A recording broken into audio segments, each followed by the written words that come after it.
shows for free a week. But if you want to support the channel, there are a few ways of doing it. Hit the like button on each live broadcast or video. This helps the channel grow. Hit the subscribe button and select the all notifications options. Hit the thanks button to buy a super sticker. You can do this on the live chat too. You can also join our Patreon page or buy us a coffee at the link in all of our video descriptions below. We are also looking for sponsors. If you want our latest advertising rates and how you can get involved, then email John at nufcmatters1892@gmail.com. Thanks for watching.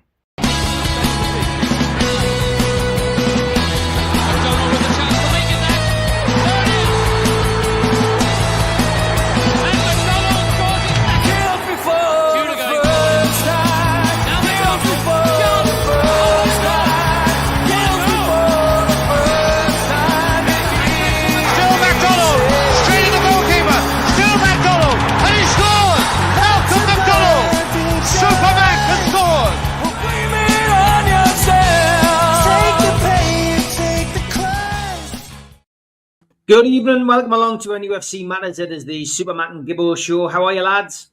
I'm good, all right, mate. Steve, thanks. Yeah, I'm pretty good.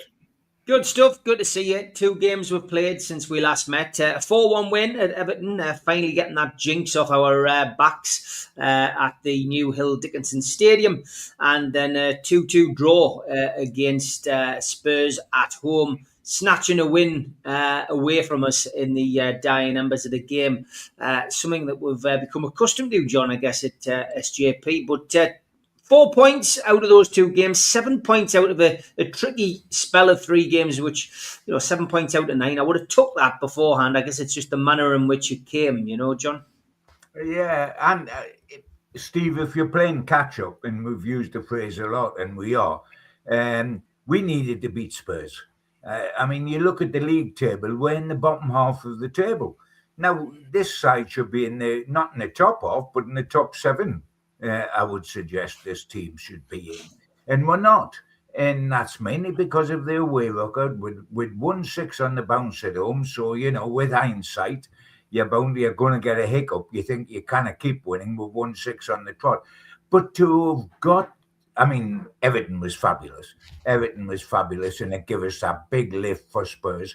But we took the lead twice, 2 hard-earned leads, because we had a fight to take the lead. And then we blew it twice. And the last one to come when it came in the 95th minute or whatever.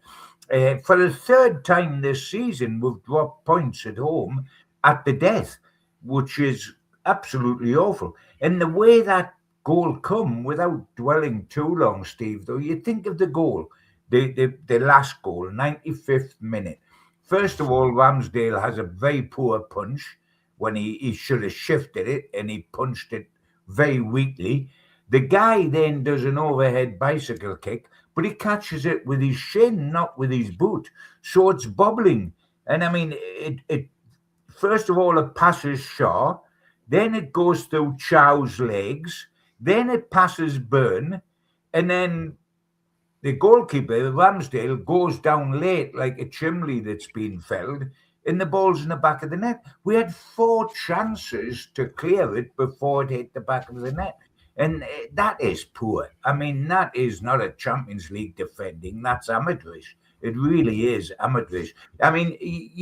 You might not even see that on a Sunday morning with the boys having a kickabout on the park. Is John being a bit harsh, Mal, or would you agree with him? No, not at all. What I really didn't understand, because it's just not Newcastle, is why, when we went 2-1 up, did we then just sit back and instead of going forward? We just sat back, dropped into the penalty area all too easily, even when it wasn't necessary. And we didn't look as if we wanted to actually get out of it. And that's just not Newcastle's game. Newcastle's game in defending is is in the opposing half. Take it into the opposing half. Keep it there, and deny the opposition possession, and keep it up there for as long as possible. But we weren't doing that. We were doing quite the opposite. And it's just not Newcastle's game. And I thought, why are we doing it?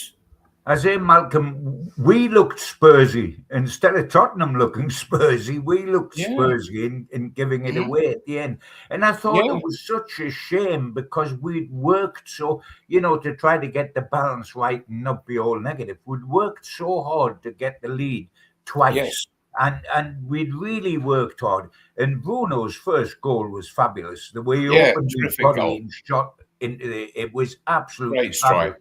And the way Gordon kept his nerve on the penalty, I mean, we were watching, all of us together, watching. It lasted a very, very long time, didn't it? And everybody's over at the VAR, at the video screen, and all the players are milling around there to try to see what they can see.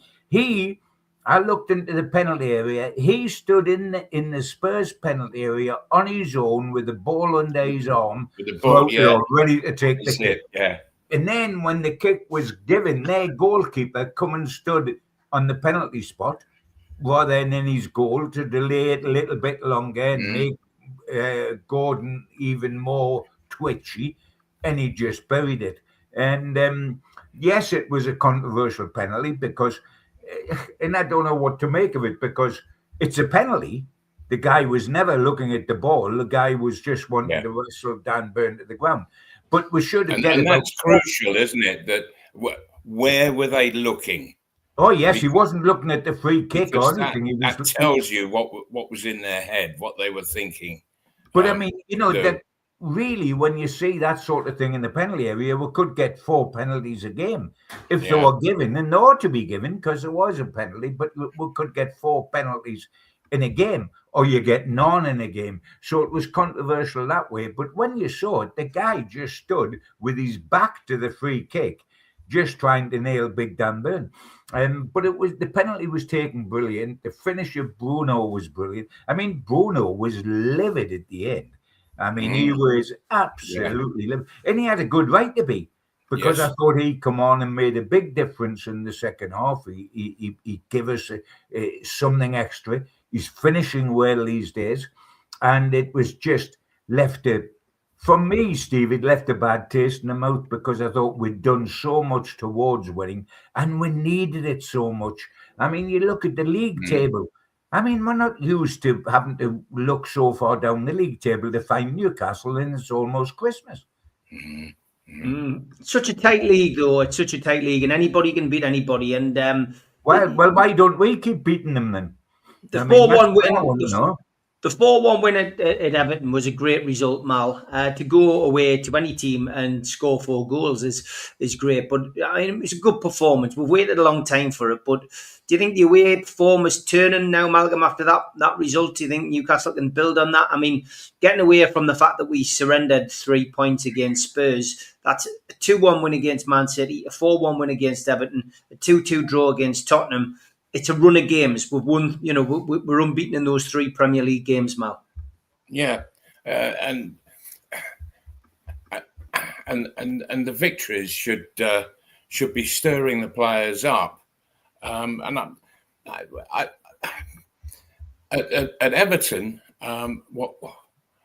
when you think that in the first minute, the goal scorer was Schar, centre half. He was up there in the Everton box, and this is away from home. Yet at home, we had a completely different mentality on Tuesday night, which I don't understand. Because your home games, they're more in your favour than away games. Of course they are. That you can take that for granted, and yet. We seem so comfortable playing against Everton and at that new stadium, and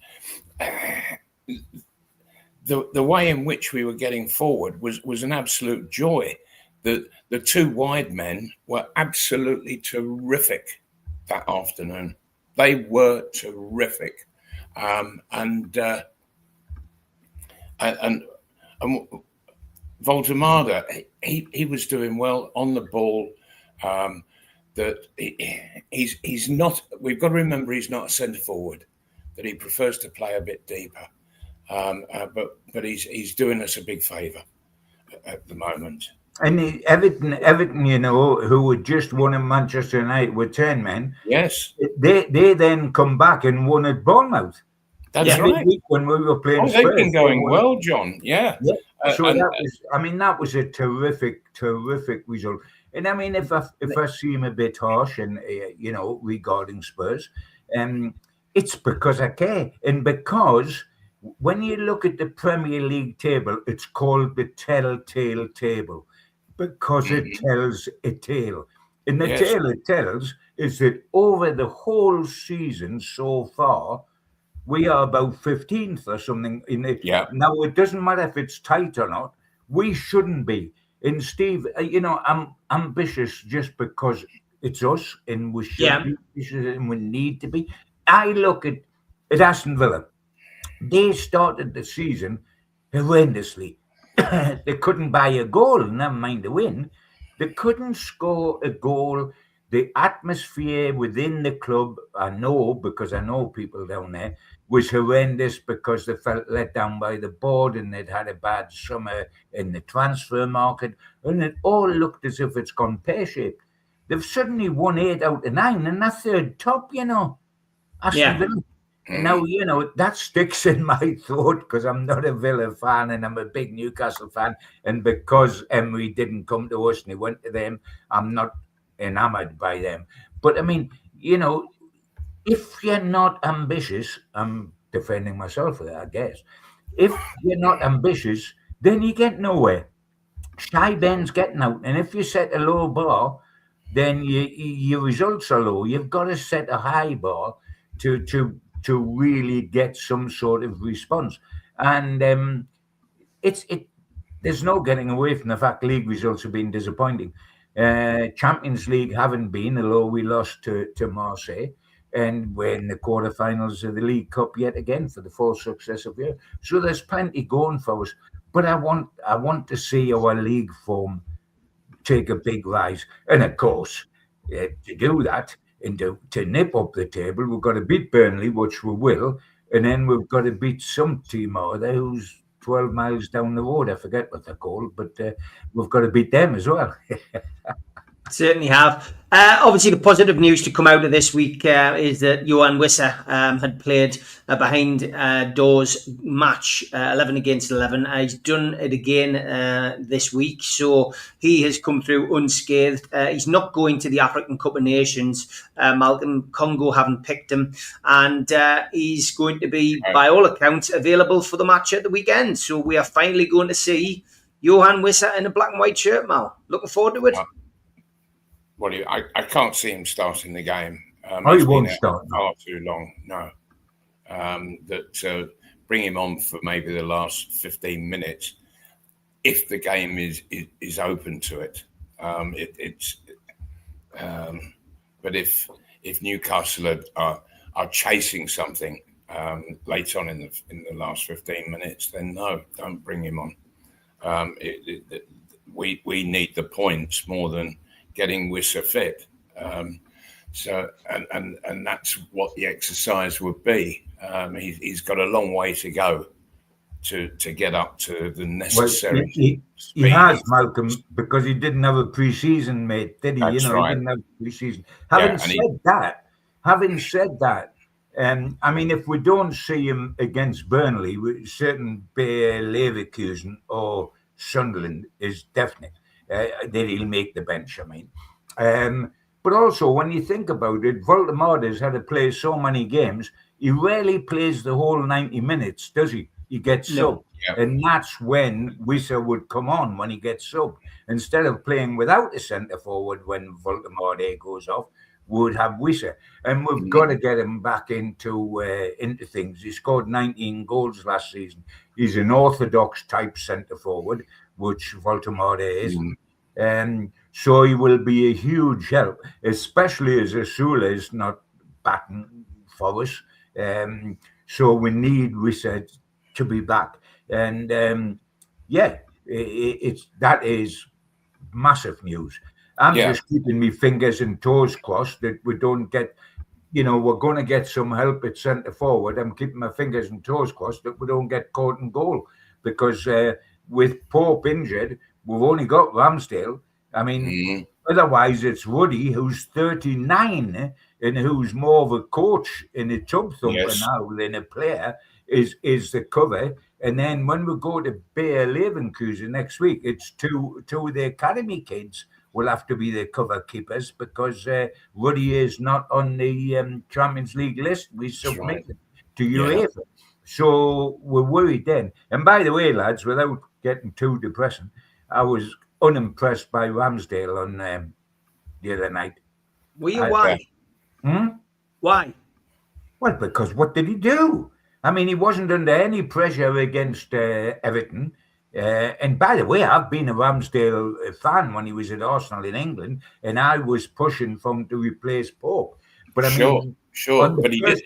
But you're right, John. He didn't look right. No, he didn't. And I mean, on the clinching goal, a bad punch, and he dived so late he couldn't have caught a goal. I mean, I thought that he was very uninspiring. And I wouldn't be surprised, and this is a shot in the dark, guys, I wouldn't be surprised if we go and get a goalkeeper in January. Yeah, it wouldn't surprise me, John, at all. But what concerned me, that once Newcastle went 2-1 up, we then just sat back. Was that then perhaps that the defence weren't confident in Ramsdale and they tended to sit back in the penalty area? It's interesting, isn't it? Because also Eddie, and I'm a big Eddie fan, and we all are, because we know what he's done for this club.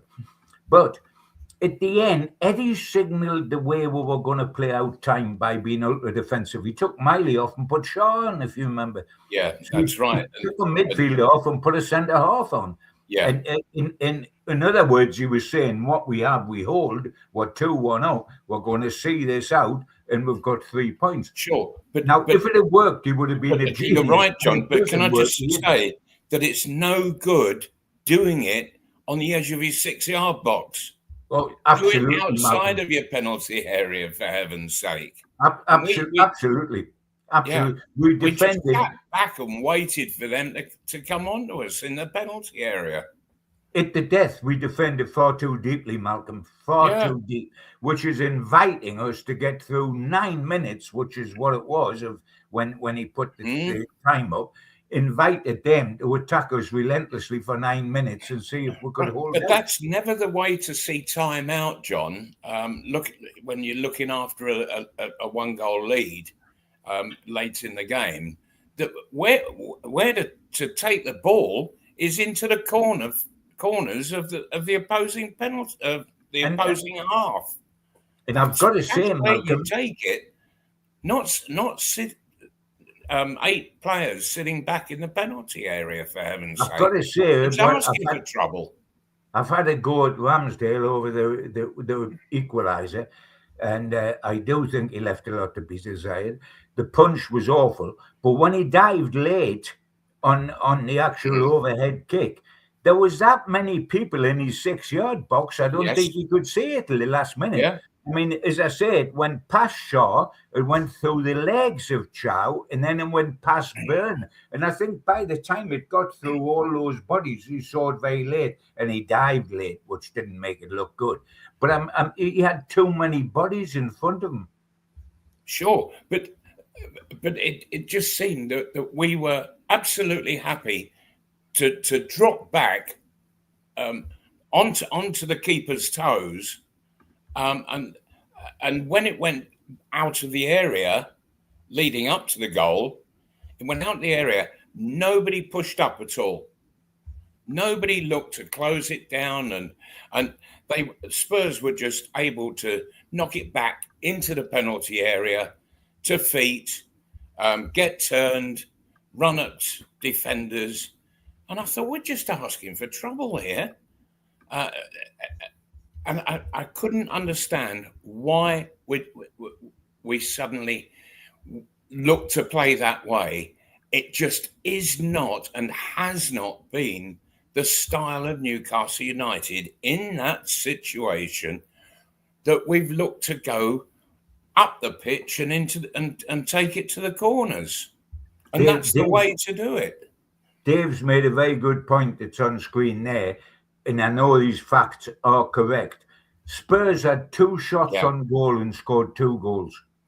And you know, on the first one, I thought Burn was at fault.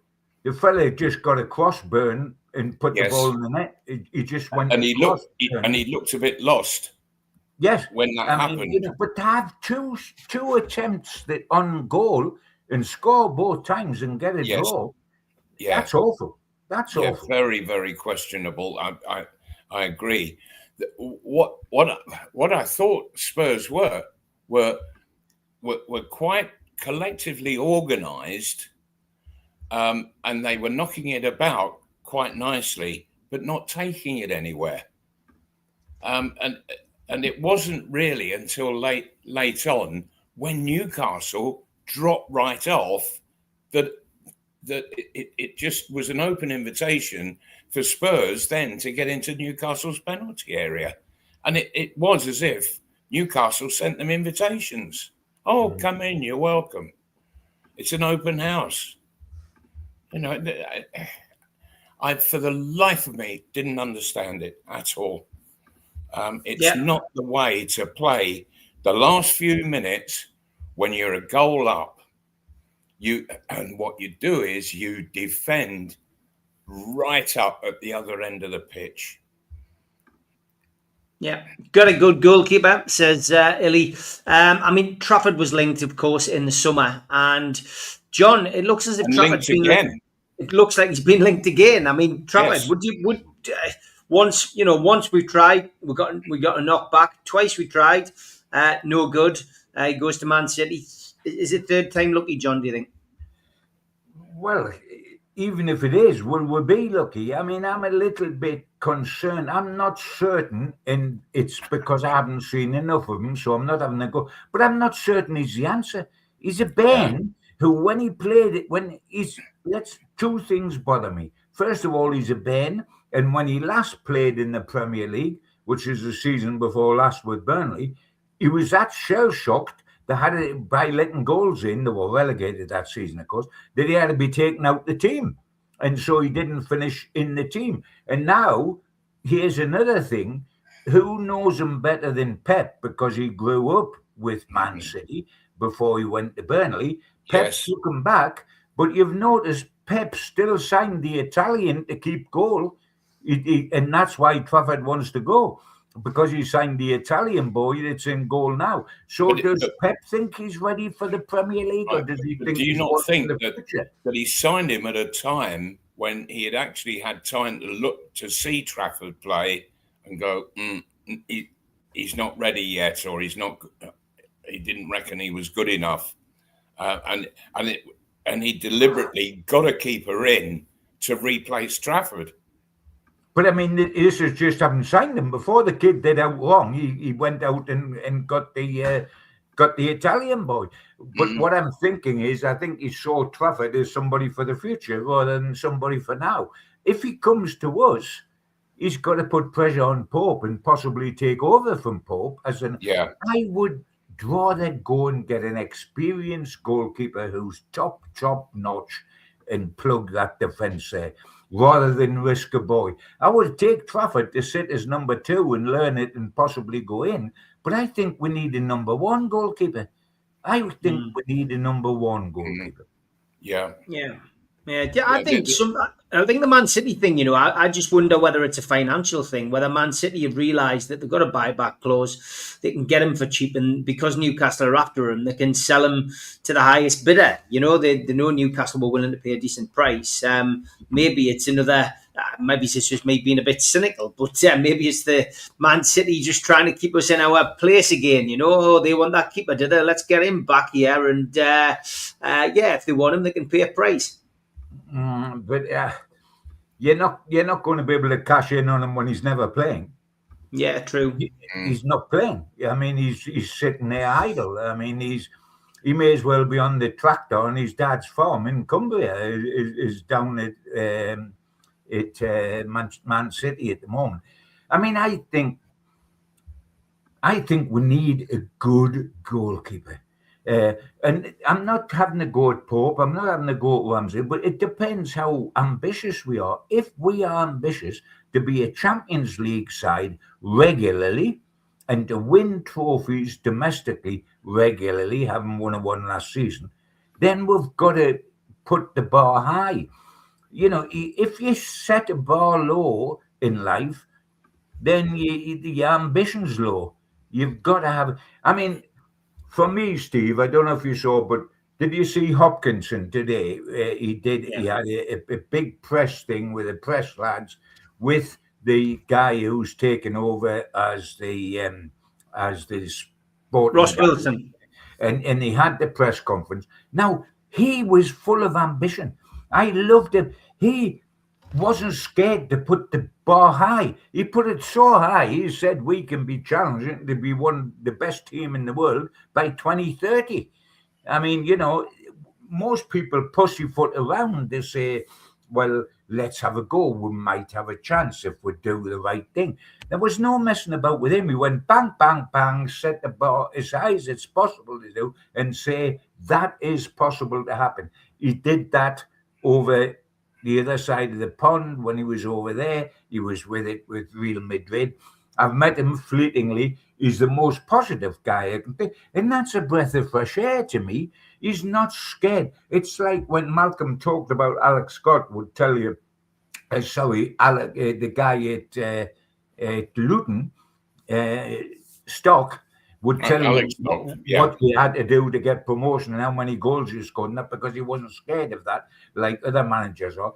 Hopkinson wasn't scared to say today, look, my ambition is this. This is what I'm going to aim for. This is what I want. This club can be even staying at St. James's Park, because if you have a new ground, it's 5 or 6 or 7 years before you're in it and you're starting to get money out of it. He's saying we can achieve this now. And what a breath of fresh air that is to me. A Geordie that's waited for so long for something to happen to be told, no, we needn't wear blinkers. We needn't hide behind the fact, well, we haven't got a new stadium, so we can't cash in on the et cetera, et cetera, et cetera. It gives you hope. And we've got to set the bar high. Now, if we set the bar high, the goalkeeping situation needs addressing at St. James's Park. For example, when we've got an injury to Nick and we've got Ramsdale on the side, what are we doing with the third choice goalkeepers, John Ruddy, who's 39 and just doesn't play at all, and we're fourth choice goalkeepers, Mark Gillespie, who's been here 4 years and not played a Premier League game yet?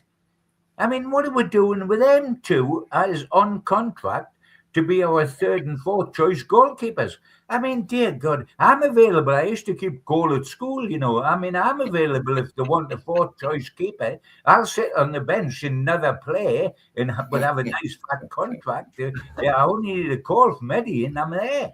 I mean, you know, let's be more ambitious than that. We have 4 goalkeepers, and yet, for me, it's a major problem, our goalkeeping situation. Yeah. Sure. But when you think about it, John, that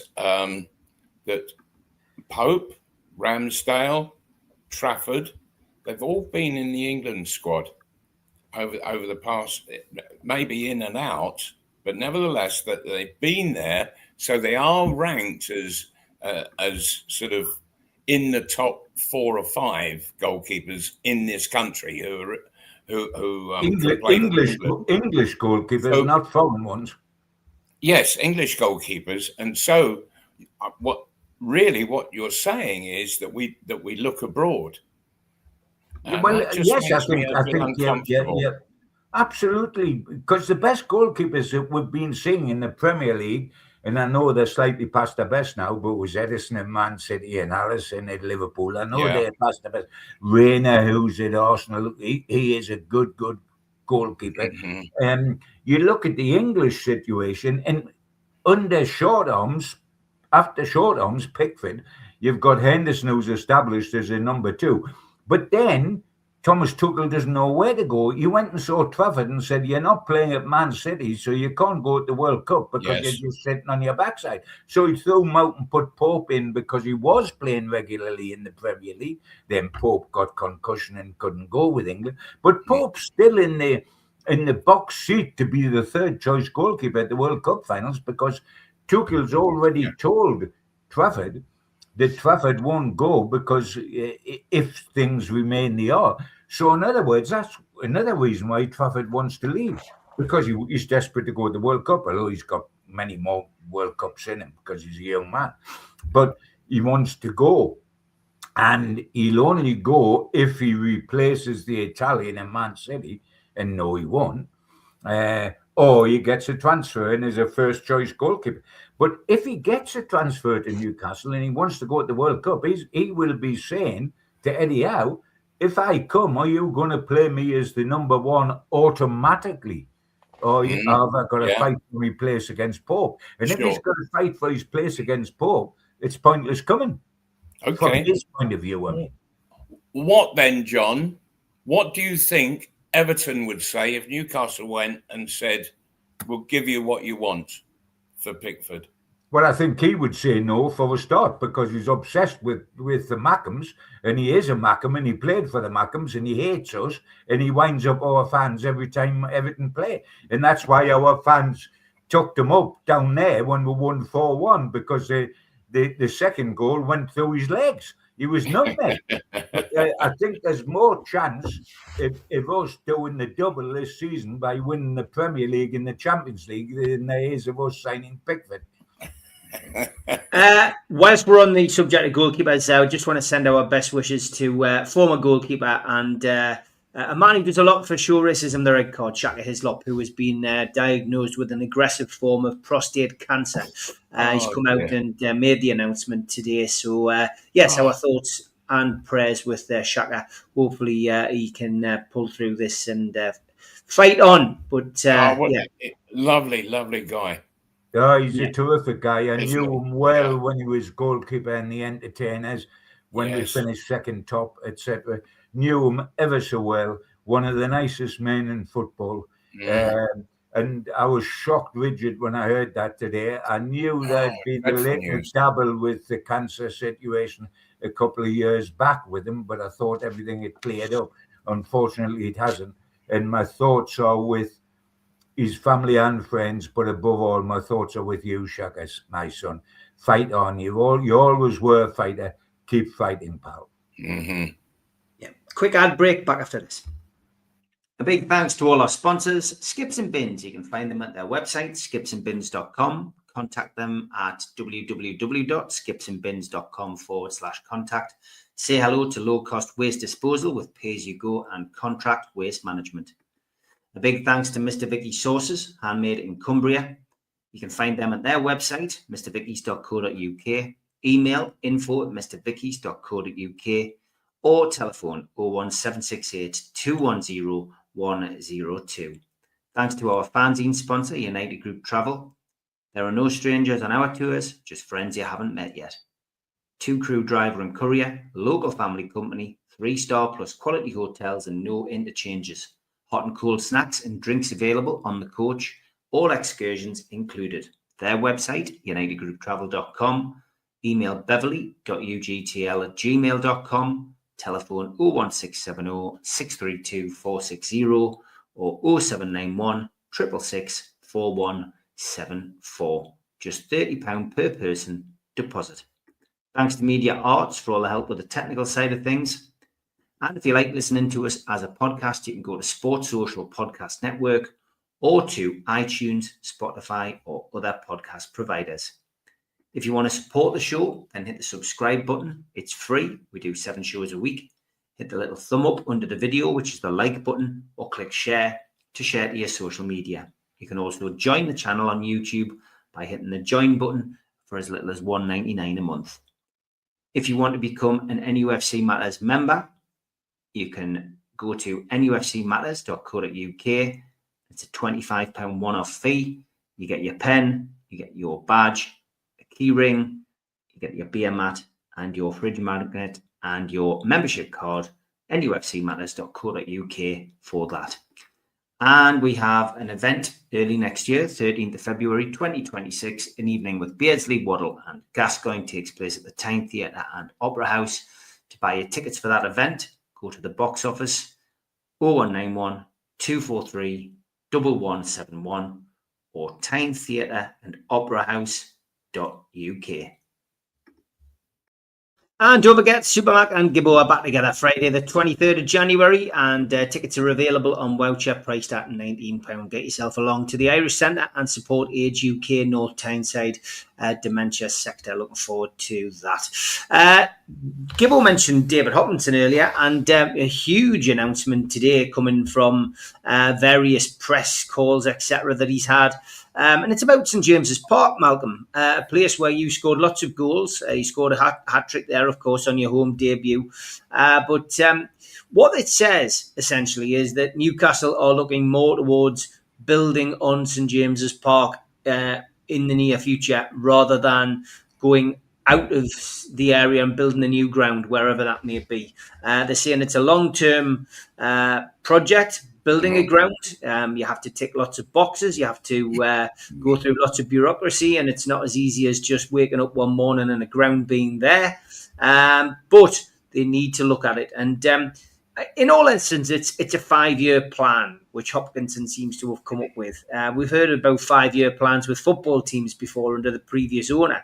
But a 5-year plan for, I guess, improvements. Also talked about the training ground, which was interesting. I mean, you'll remember Benwell, I guess, but Newcastle's a little bit more state-of-the-art these days. But he described our training ground as a 7 out of 10, perhaps 8 out of 10. It's not 10 out of 10. And again, an admittance that there needs to be improvements there. Again, nothing concrete, but it seems as if there's going to be more concentration put into the training ground, first and foremost, to keep the players that we have happy and to help attract better players who clearly spend a lot of time at the training ground these days. And the stadium, well, as I've said already, they're looking to build on that. So quite a bit to get into there. Malcolm, what's your thoughts on the ground and the training ground? Yeah, it's an interesting change of direction with regards to remaining at St James Park, but really doing it up. And I had a very interesting conversation with Sir John Hall, who has been assisting and advising Newcastle a lot over the past 2 or 3 years. And his suggestion has always been to enlarge St James Park and how to do it. Because, he had so much info from back when you were involved with him, John, before the St James became what it is now. And so he knows the whole thing so intimately that and there's nobody who knows it better. And so he reckons that it is possible to improve St James Park in size to about 84,000. Now, that sounds a lot better to me than what had been talked of on the Town Moor. I think that was about, was it 64,000, something like that? Well, let's go for 84. And he'd come up with all sorts of ways in which it could possibly be done. And I think that the club have got to take seriously all that's been going on, because it's not just John on his own. He's talking with everybody, and he's that kind of a guy, isn't he, John? You know, that he gets everybody involved and looks to do the very best that when there's a task to be completed. And I think that it's the obvious answer. I think it would be a very, very sad day to see Newcastle United leave St James Park. It's historical home, but not only that. I drive to the ground, and it is so rare at any football club anywhere in the country that you can drive an hour before a game and get there without any traffic jams. It's remarkable how the traffic works there, but it just keeps flowing, and there's never any hold-ups, and so I think, well, don't lose that. You know, I've been to other grounds to go and watch players and what have you, and gee whiz, you get caught in traffic jams that are for 2 hours. You want to see the state that Arsenal are having to put up with at their new stadium. They're having nightmares before a game with all the traffic jams around, and it's preventing crowds from getting to the stadium. Never the case with Newcastle supporters. Paul, straight there. However you arrive, straight there. How do you see it out of interest, Steve? What would you as a fan like to see? I mean, St James's Park is our home, and having been to Everton, recently, again, I said that was like Sunderland and Middlesbrough. It's very flat pack, new stadium feel. Probably the only one that I can say that I genuinely like that has been built from scratch. And there's two. It's the two North London clubs, Arsenal and Spurs. I do like the Emirates, and I do like Spurs' new ground. I think both grounds are, as you would expect, and that would be the benchmark that I think Newcastle would be aiming for, both for atmosphere and for fan comfort, if you like, for the cheapest tickets and for the biggest tickets. So that doesn't happen overnight. But yeah, I would be happy to see it in James's Park. I think building on the Gallowgate, although it'll be lopsided, the ground.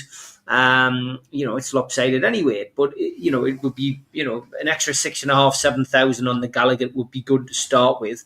I think we have to be realistic about how many tickets we could actually sell as well, but I think if we take Newcastle United to close to 60,000, I don't think that's something that we couldn't fill. I mean, back in the days of Hughie Gallagher, we had 62, 63,000 coming. So yeah, I think steady progress like that would help. I know that's not what people who are sitting at home who can't get the games want to hear, but I think 6,500, 7,000 on top.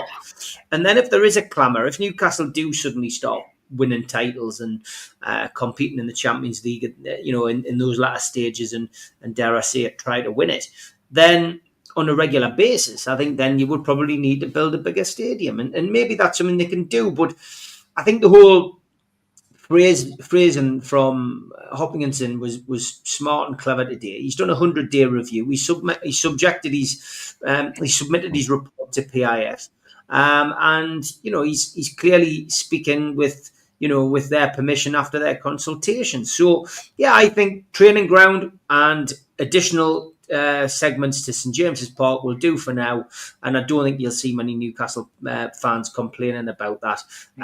It's a case of when, but if we've got a better training ground and let's say another 7,000 seats in St James's within the next 5 years, I don't think too many people will be disappointed about that, John.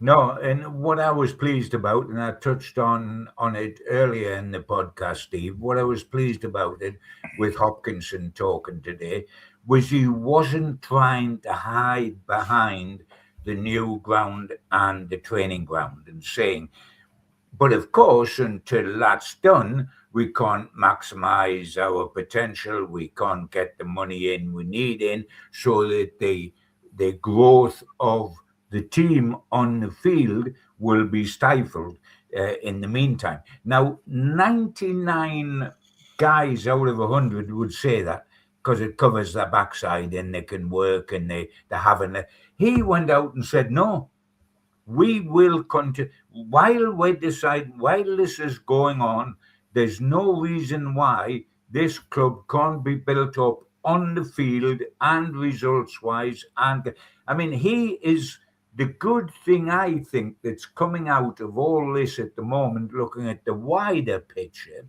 is that all of a sudden Eddie Howe, who had problems, although he's the world's greatest diplomat, and you would never know it, had problems with some of the hierarchy in the recent past.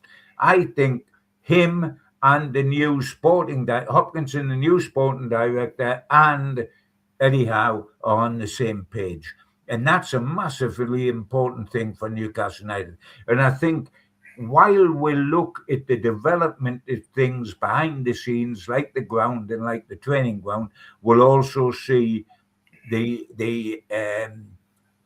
club's playing staff and stature rise at the same time, one not depending on the other. And that's good to hear, because we want to progress on all sides. We don't want to be told, well, you'll have a lovely stadium in 6 years' time, but in the meantime, you've got to do with the team tootling along, having every other season in one of the European competitions, etc., because we can't expand until all the channels are open. Hopkinson isn't saying that, and that's a breath of fresh air for me.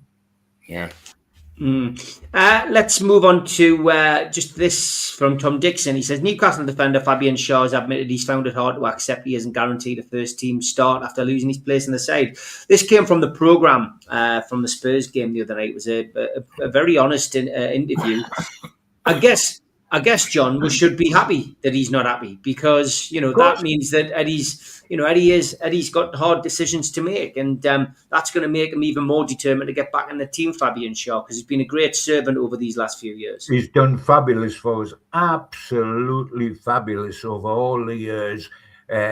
When having got into the team, he was then ignored by Steve Bruce, and he survived that, and then he got a breath of new energy out of Eddie Howe, and he shouldn't be he shouldn't be happy, and I don't think Eddie Howe will want him to be happy and content just to sit back in an armchair and take an old age pension or something. Of course not. But no player is. What players can't do, unfortunately, is hold back time. Time will catch up with them. They will not be. Every player in the world, Pelé retired, Ruud Gullit retired, who was a fabulous player, Johan Cruyff. Age catches up with everybody. You don't stand still. You can't defy age. I mean, nobody's pretending Cristiano Ronaldo is what he once was. Otherwise, he wouldn't be. He wouldn't be with the Arabs. He would be playing for Real Madrid still. It happens, and it's happened a bit with Schar, and it would have been unforgivable if we hadn't done something about that. And Schar's problem is he knows how good Chow is. That's Schar's problem. He knows how good Chow is, and Chow is his right-sided centre half. But he'll still get a lot of games for Newcastle. He'll still be necessary. He can still do a good job. The only concern is, does he feel that contract-wise he may want to go and have a last hurrah in, say, Germany or something like that, where he can get a club, or in Italy, and play. John, I think he's looking for next summer, the World Cup. No, he's retired from international football. Has he retired? Yes, he has. You don't think he? No. He's announced his retirement from international football, so that's not a problem for him, Malcolm. Okay. Because he wanted to extend his club life. He wanted to extend his time with the club, so he announced that he wouldn't be looking internationally. And you don't want anybody to be happy being dropped. Of course.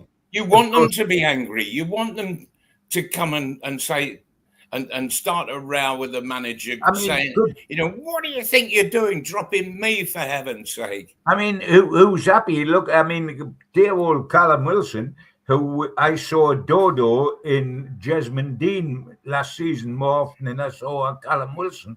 I'm certain there was a Dodo in that undergrowth when I was walking through Jesmond Dean. But there's Callum Wilson giving an interview. He went to West Ham and he gave an interview a couple of weeks back where he said that he believes he can get in the England World Cup squad as a centre forward. I mean, really, is that fantasy island stuff or what? But players have a right to believe in themselves, and Schar's got a right to believe in himself. And it is a good thing, but we've got to keep moving forward. That's been one of the accusations against Eddie Howe, Steve, hasn't it? That he's too loyal to old players, etc., etc. You've got to start to replace them. And by the way, if I was Schar privately, I would think, A, I'm going to struggle to get in the side because of the way Malik Chow's played. But B, what a good player he is. If I'm going to lose my position, it's got to be, at least it's somebody who is the dog's dinner, because he is a terrific player. Okay, so in the last game, the Tottenham game, we saw Burn come in at centre half. Yeah. Schar must have been looking at that and thinking, at this level, I'm a better player than Dan Burn, a much better player. I do a better job out there. I can understand him getting angry and being really upset at not being in the side. I mean, what I like, Steve, is for people to be angry. I mean, I've known players in the past at Newcastle, if they're not in the side, they just look at their bank balance and say, well, I'm okay. And they get in their super duper car and drive to training every day. You want people to be ambitious. And he admitted that he was pushing Eddie in training, verbally pushing him and saying, listen, I should be, that's the way it ought to be. This guy, I've got nothing but good to say to him. He has been a wonderful servant to Newcastle United. And if he never played for us again, I would be eternally grateful for what he's done for us, without a shadow of a doubt. Yeah. Newcastle United are back in action this coming Saturday. It's 3:00 on a Saturday, which is great news. So no TV coverage. Team news, early team news. Nick Pope, Sven Botman, Kieran Trippier, William Asula all remain out. News of Sandro Tonali's availability is awaited after he was withdrawn during the Spurs game. And as I mentioned earlier, Johan Wissa could be included in the matchday squad for the first time since signing from Brentford in September. The striker reportedly participated in his second training ground kickabout in recent days yesterday.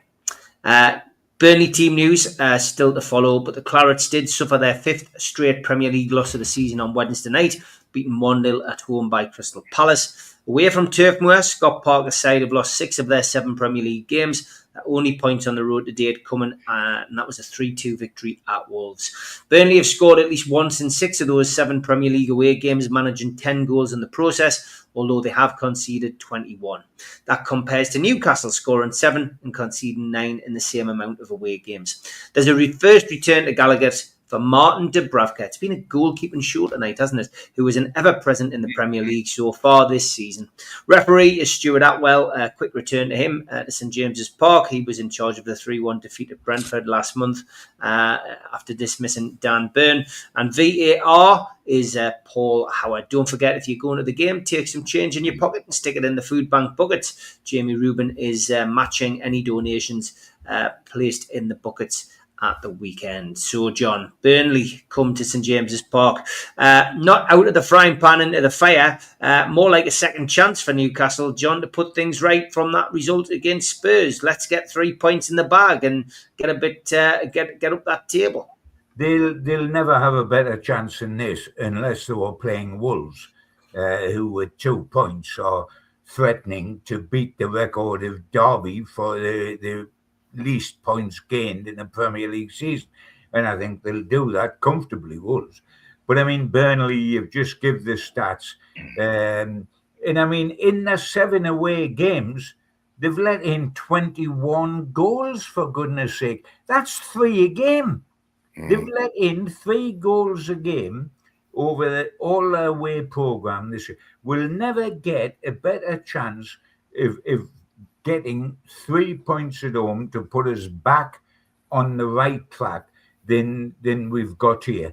And while I love Dubrovka for all he's done for us and everything I said there about Schar, I would say about Dubrovka, I hope he's picking 3 footballs out the onion bag on Saturday as well, because we can't be too sentimental about the thing. I think Newcastle will win this one relatively comfortably, and they have to.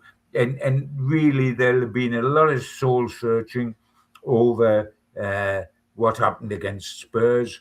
We've got to get back to being able to keep clean sheets. And when you think about it, take the goalkeeper out of it, you think of the back four, we rightly wax lyrical about Livramento and Hall, the 2 greatest young fullbacks possibly in the country, brilliant going forward, brilliant defensively, etc. Then we look at the centre two. Chow has been the best signing of the summer transfer window, bar none. And the other fella, if it's Byrne, is in the current England squad to go to the World Cup finals. And if it's not Byrne, it's Schar, who is a very classy player. So how are we letting in goals as much as we are, having started the season with 3 away, no draws? We're now leaking goals, and they were in bad goals. Like the 2 goals against Spurs were bad goals. Absolutely. They're not being taken apart. We're conceding bad goals. We've got to get back. If those 4 are as good as their reputation, then they've got to keep a clean sheet against Burnley, because Burnley are pop guns. They're not heavy artillery. They really aren't. And you beat Burnley. If you are a side that is currently playing in the Champions League and is in the quarterfinals of the League Cup, you beat Burnley at home, man. Yeah. John, give me a prediction. Newcastle win 3-0. Okay, Malcolm, your thoughts on the game? Well, yeah, I would hope that there was a lot of soul searching and some very hard stuff being said in the dressing room after the Spurs game, because it really wasn't good enough at all, tactically or whatever. And if that doesn't wind everybody up to really be on the ball and going for it on Saturday, then I don't think anything will, for heaven's sake. So, I think that we're going to see a very, very lively game indeed. And of course, it's not lost on us the fact that there's an old ex-player coming back as the manager of Burnley. You know, you mentioned Scott Parker earlier, John. Absolutely, there's 2 of them. There's 2 of them. There's Scott Parker and there's Dubravka. And Dubravka, of course, yes. And so that always stirs the blood when you're playing against ex-players. So I'm looking forward to some real fireworks and them being lit by the Newcastle players, for heaven's sake. I think that the Spurs game was a big boot up the backside, and that will spur Newcastle on its own. Apart from the fact that Burnley, they're struggling. They're a struggling side that concede way too many goals, and Newcastle should tear them apart. They really should. I'm going to go for. I'm going to be outrageous. Go for a 4-0 victory. Okay, I'm going to go for a 2-1 win. I'm a bit more wary after watching Newcastle against Spurs. Johnny Allen, good evening. He says, Steve, can I just take this opportunity to thank Malcolm for presenting the trophies at the Fox Hunters in sad circumstances for the Eddie Smart Memorial Competition. It was a great day that raised £27,500. All right. Lovely people. And it was all for a very, very good cause, I have to say. It was split between the online and air ambulance. We'll send some photos when the memorial bench is installed next year. Well done, Johnny Allen, mate. Excellent. I was expecting the air ambulance to take me home, but it wouldn't. Can't rely on anybody these days, Malcolm. Great stuff. Top show, lads, as always. Look forward to seeing you next week. I'm on my travels, of course, off to Germany, but I will be back for Thursday's show next week. So I will see you then. Look forward to it. Take care, lads. All right, indeed. Enjoy the game on Saturday. Germany, Steve. Enjoy Germany, my friend.